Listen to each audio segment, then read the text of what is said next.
Lembaga Bantuan Hukum Aktivis Pers Indonesia kembali mendatangi Polda Metro Jaya. Senin 29 Desember 2025.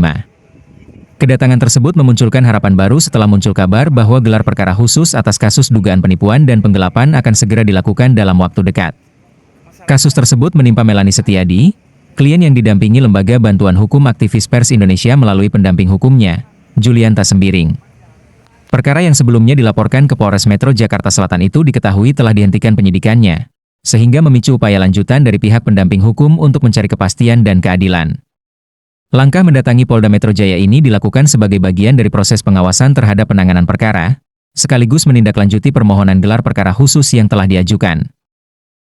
Agenda hari ini, hari Senin, tanggal 29 Desember 2025, kami kembali mendatangi pengawasan dan penyidikan Polda Metro Jaya terkait masalah jadwal yang akan diberikan kepada kami, yaitu gelar perkara khusus.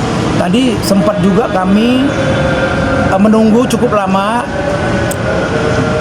penyidik Polres Jakarta Selatan yang akan datang. Siapa yang akan datang?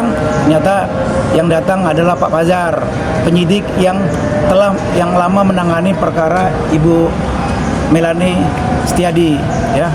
Nah, jadwalnya pun langsung diinformasikan di ruangan Wasidik bahwasanya jadwal sudah didapat, yaitu antara tanggal 7 sampai tanggal 8 Januari 2026, artinya tahun depan. Tetapi kita H-2 atau H-3 akan dihubungin oleh Pak Fajar sebagai penyidik, Pak Wahyu sebagai penyidik yang akan menjadi tim penggelar khusus permohonan kita, yaitu mohon perlindungan hukum dan kepastian hukum yang akan kita minta. Langkah Abang, Bang, apakah Abang memberikan saksi ahli, menghadirkan saksi ahli, atau memang seperti apa, Bang? Iya, sempat juga tadi saya katakan saya akan mau membawa saksi ahli. Masukan dari Pak Wahyu sebagai Wasidik mengatakan, Bang, jangan lupa bawa surat kuasa ataupun surat dari kampusnya. Siapa nanti yang menjadi saksi ahli kami, yaitu saksi ahli yang menguatkan pelaporan, tidak hal yang lain. Seperti itu. Oke. Harapan selanjutnya, Bang? Harapan selanjutnya bagaimana emas dan berlian yang nilainya miliaran ini, ya, bisa diambil kembali, karena yang kita khawatirkan barang ini, ya, jangan sampai tidak ada, ya, karena sudah terlalu lama mengharapkan keadilan di Polres Jakarta Selatan yang nyatanya jauh panggang dari api. Kami harus berjuang di Polda Metro Jaya. Kalaupun nanti ada masalah yang lain, kami akan meminta atau di atasnya dari Polda Metro Jaya untuk menangani perkara kami. Untuk harapan Ibu sendiri, Bu, sebagai korban?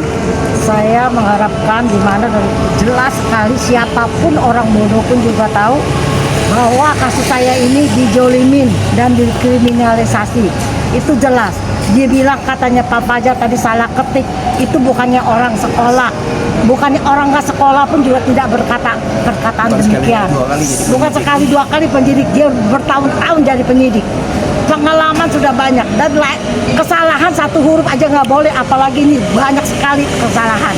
Jadi mohon diperhatikan semua institusi Kapolri, Wasidik, dan kita suruh bahkan juga ke Mabes Propam untuk mengajukan ini, untuk biar, karena ini urusan kami ini benar-benar cukup pelik dan cukup rumit dan tidak ada kepastian hukum yang jelas. Itu saya mohon segera perhiasan saya itu diambil dan disimpan oleh oleh SM. Oke. Di tengah semangat reformasi Polri, rencana pelaksanaan gelar perkara khusus tersebut diharapkan menjadi momentum penting untuk membuka kembali fakta-fakta hukum secara objektif dan transparan. Proses ini juga diharapkan dapat memberikan kepastian hukum bagi pelapor, setelah bertahun-tahun menanti kejelasan atas kasus yang dialaminya. Dari Jakarta, Adi Kandung Suara Pendidikan, mengabarkan.